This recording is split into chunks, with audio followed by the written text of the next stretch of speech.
Hey everybody, we are here with the latest team to get eliminated from TAR 36, Mary and Chris. I'm Emma. I'm Evie. And I'm Adam. Welcome back to the Tar Pit Podcast. All right, everybody. So Mary and Chris, tell us what went through your mind as you were told that you were the last team to hit the pit stop. You know, it's so funny because watching it back, I didn't realize or didn't remember that I was crying when we got to the mat. And we had run both legs back to back. And so I think it was just such a fun, overwhelming day. You know, emotions are all over the place. And I'm grateful to be on the Amazing Race, but sad that the journey was cut so short. So yeah, it was a little devastating. And, you know, I feel like I had a lot of race left in me, but I was so proud of ourselves for giving our 100%. So couldn't ask for anything more.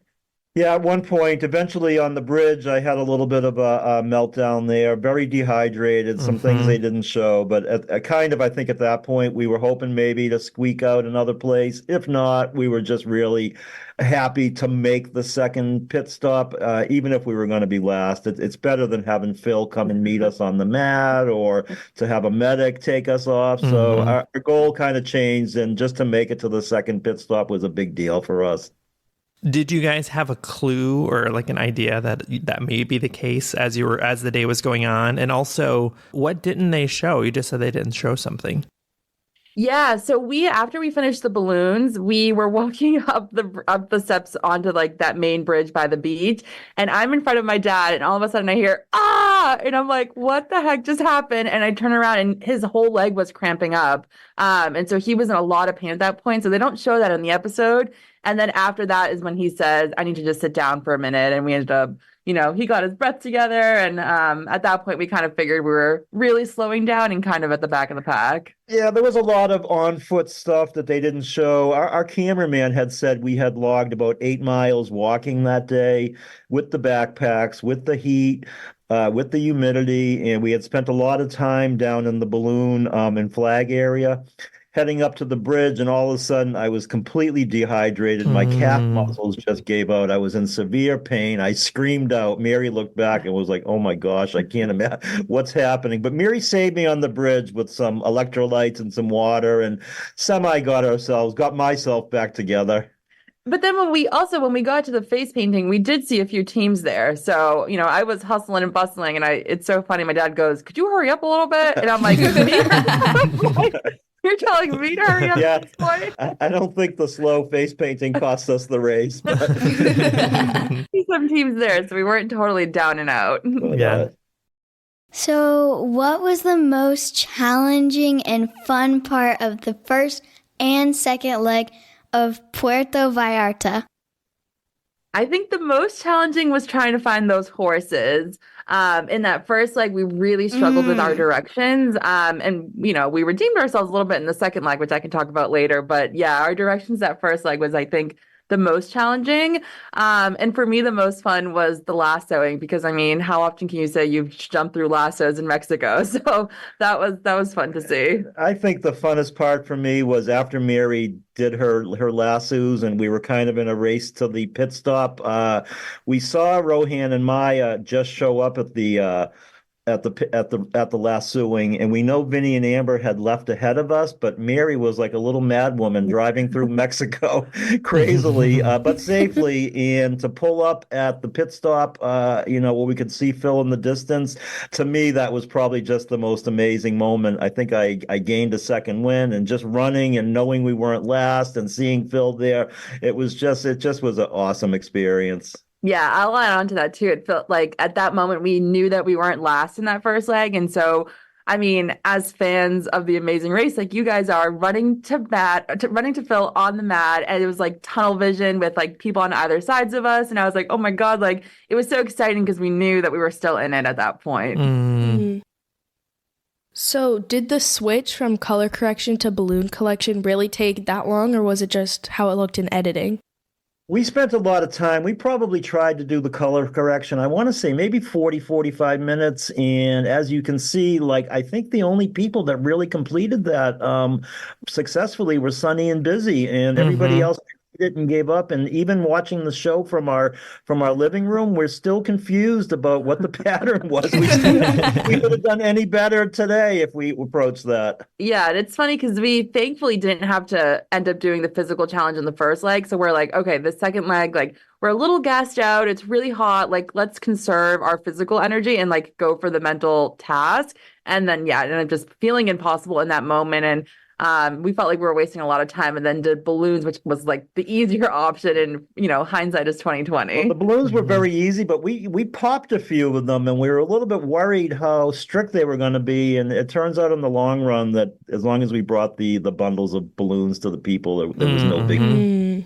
So that ultimately, I wish we had done the balloons first because it was pretty easy. Yeah, I bet a lot of people did. There were quite a few switches. Mm-hmm.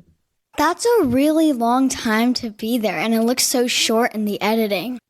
Yeah, no, it was a lot longer than you see on TV for sure. Yeah, it's so funny too, because when you're watching The Amazing Race at home, it's a 60-minute or it's a 90-minute episode. And then when you're there racing, you're like, oh my gosh, do I need to be making like instant decisions and like really running and going really fast? And I think what I would learn if I ever got the chance to go back is it really is beneficial to take those 5 minutes to really get a grasp of your surroundings, grab a map, get your directions in check, and like take a breather rather than just feeling like you have to go, go, go. And I don't know if you realize, but everything you see from the start on the beach and all of leg 1 and all of leg 2, that was all filmed in the same day. Mm-hmm. So we were going. We were tired. So it was a long, hot day. So did you guys get to pick your team colors? No, you get them assigned before the race. And the whole process is pretty cool. So we got our color, and then we had to submit all of our clothing to get approved by the CBS team. And that's another thing is if I ever went back on, I'd way underpack. Like, yeah, definitely. So we learned a big lesson about you want to take as little as possible, like next to nothing in the backpacks. You see some people only take one backpack between them. Lighter is definitely better because you're lugging that stuff around all day. Mm-hmm. And the black was really hot on that day. I would have But liked also, something lighter. a little side note, we saw the previews for next week that are out there, and it looks like Rod and Letitia stole our colors. They're black now. They're orange and said, hey, those guys are out. We're going to go black. That's crazy. So was there anything that didn't make the rest of the show that you wish would have? I think there's a lot of moments between us, I mean, you're filming for like 8 hours of footage. And then, for just one team, you maybe get 10 minutes, 15 minutes. So getting to the first leg, actually, we, like my dad said, we saw Rohan and Maya get to the lassoing, and then Vinny and Amber had left before us. And as we're driving to that final pit stop, we were kind of like in traffic, and I had to get over to the right lane. And so I'm like, I'm just going to cut in front of this car. And I turn around and it was Vinny and Amber. And I'm like, oh my God, I just cut off Dream Team. And I'm like, this is crazy. Like we just by total coincidence had gotten in front of them at that point. So she sort of accidentally cut them off. And it's really funny. They didn't show it, but she puts her hands up and gives like a little hello wave and said, sorry, but this is how we do it in Boston. We cut you off and then we wave later. That's too funny. The other funny thing that struck me too was like when we're looking for directions to the rodeo, we were getting a little bit lost. And like for instance, we saw an Uber Eats driver on a motorcycle, and we ran up to him and got some directions. I thought that was kind of funny. And then we actually jumped out of the car at one point and ran up to 2 Mexican police officers to get directions, but they didn't show that. Mm-hmm. Well, I hope that Vinny and Amber heard that one part. Yeah. We're very good friends with them too now. Yeah. Oh, that's cool. Was there anything that you do differently if you could? Any of looking back at it and rewatching it too?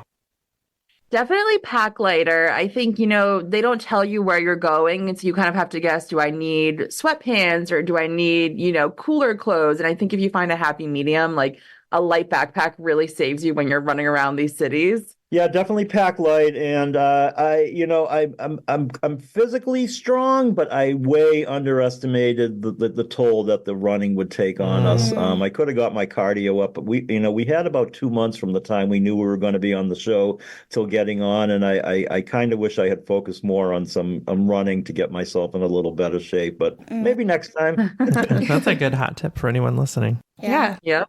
Mm-hmm. Which teams were always close by that you guys felt were your biggest competition? Well, we saw Juan and Shane, who I probably should not have helped them, but I'm just a very nice person by nature. And so in giving them those directions, I had hoped that we would kind of like build a connection and maybe help each other out. And this is another part that they don't show. But when we got to the wrestling match, Juan and Shane like looked at us as soon as we got there and they were like, hey, this is what's going to happen. The wrestlers are going to come out for 40 seconds. Then you're going to have to match up who was wrestling. So that was a huge help when we that was got there. nice. So they did have our back then. But yeah, probably Juan and Shane, and then we saw Rohan and Maya, and then Vinny and Amber. And then we passed by the cousin and the cousins quite a bit. They were always sort of close by. Sean and Michelle were close by. In fact, at the end of the race, Michelle thought she was last place, but they had squeaked us out by about 10 minutes. And it's fun too. You don't realize how much of the race you're really just running with your partner. So there's like big spans of times where you're not seeing anybody and you're like, are we like way out of this? Are we kind of in the middle of the pack? I have no idea. And so then when we got to that iguana bridge in leg 2 and we saw Kishore and Karishma and Sean and Michelle still looking for a clue, I was like, oh my gosh, like we're still in this. And we hadn't realized that they had gone to the wrong location to start. You do develop a quick, every team has a dedicated camera person and sound person, and we bonded very quickly with our absolute awesome cameraman and our absolute awesome sound girl, who coincidentally both spoke Spanish, but did not help us one bit because they're not allowed to. Well, I bet you guys were like really confused. Like, what are we ranked? Because you guys kind of knew that you were behind. Yeah, it was when we got to the mat with Phil, we knew we had seen Rohan and Maya, we saw Amber and Vinny, but besides that, we didn't know where any of the other teams stood within, the whole. We knew we weren't dead last for sure at the first leg. And then second leg, you see the first team leaves, I think it's like 12:05 p.m. and we didn't leave till like 1:40 p.m. And so that was a big gap. Yeah, we had an hour and a half lag time from the time we got to take off for the second leg. So we made up some good time. And then when we get to Iguana Bridge, we see the pink team, we see Sean and Michelle, we see Busy and Sunny. And so at that point, I felt like all of the rankings had kind of got scrambled and I wasn't quite sure where we fit into that at that point. So is there anything else that you want people to know about the Amazing Race?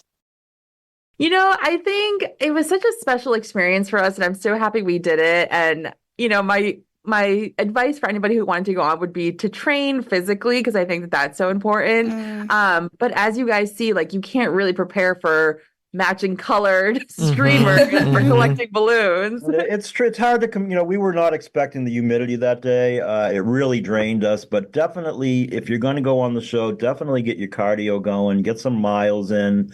We know a couple of people now that had really one team we know had trained running 7 miles every day between the two of them. Wow, that's crazy. Would have helped us a bit. I was pretty gassed. And then I would say pack light and then have a teammate who you can communicate well with. And then just being adaptable and being, able to stay level-headed and stay calm. And you see some teams who, are a little bit more harsh with each other and maybe that works for them. But I think efficiency always beats speed and going, in the wrong direction. You'd rather be, take a moment to figure things out. And I'm pushing for Mary to get a redemption season with somebody close. We're thinking maybe Anna Lee. Who knows? Oh, that would be great. She's really cool too. Yeah. Good. And even, Steve did way better than me, but I think if Anna Lee and Mary got together, they might be a force to be reckoned with. That would be so fun. Yeah, I would love to do Anna Lee. We could have like a daughter-daughter team, or my dad actually suggested to Phil that I team up with Linton, who raced with his daughter. And so we could be like father-daughter team without actually being father-daughter. So I ran that by Phil at a little bit of downtime, and he kind of gave me a look like, hey, maybe that would maybe not be a bad idea. Well, if he's listening, we think it'd be a good idea too as viewers. Thanks, guys. Who knows, If we can do this adventure, it kind of gives me a sense of like anything is possible. I will Mhm. say we are at this point, we are looking forward to being able to just put our feet up on the couch and watch the rest of the episodes because we love everybody on the show and everything's going to be new to us. We don't really know what happened and Yeah.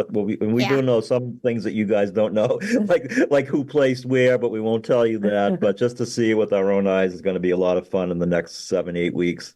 Yeah, it is good. We're exciting to see how it unfolds too. Great group of very nice people. I mean, what you see on TV, they really are super, super people, every single one of them. So, guys, what's next for you? Can you guys remind our listeners how they can keep up with you on social media also? Yeah, so I think what's next for us is, as my dad says, is putting our feet up and enjoying the show as fans once again, but with kind of that extra excitement of knowing the cast. And my main account is the Chris Foster at Instagram, and just so exciting to be able to put up, the pictures that CBS provides us with, and other things that come along the way. And we're just enjoying our 15 seconds of fame. It's a lot of fun. We had a big watch party for the premiere, and just really enjoying everything, and just being a part of the whole TAR experience is like unbelievable. And I hope you guys try out when you turn 18 and get on the show. Just practice your stick shift. Yeah. And you guys can find me on Instagram at Mary Cardona Foster. So Nice. Well, thank you guys so much. We're Thank so you. excited to talk to you, and we're so glad. I hope that are you guys being like in the Boston area, or is everyone kind of trying to get interviews? The other day, we had to take the afternoon off. We did 8 back-to-back Zoom interviews Oh, with wow. CBS chaperoning us. And then yesterday, we actually did a long interview with the Boston Globe. Fun. So a lot of fun things. And, I never had this happen, but it's kind of cool to Google yourself and see your pictures all over the internet. Yeah. It's a first for us. Nice. Yeah. Well, enjoy it while you can. It's so fun. I'm so happy Yeah. for you guys, and just you guys have such a great energy about it. Thanks thank for you. joining us, and thank you for taking time. Thank Yeah, you. thank you. We're going to Thank be you. watching the Thank you. carpet for sure and following you guys and see what we're very excited to see what you guys have in store. Thank yeah, you it was so so fun much. talking to you guys. Thanks again for having us. Well, thank you so much, you guys. Have Thank a great you. summer, and I hope you enjoy watching The Amazing Race as it all unfolds on Oh, TV. thank you. Hope you guys enjoy it too. And we look forward to seeing more podcasts from you guys. Thank you. Thank you. Thank you. Thanks again. Bye. Have a good Bye. weekend. Bye bye. Bye. You too.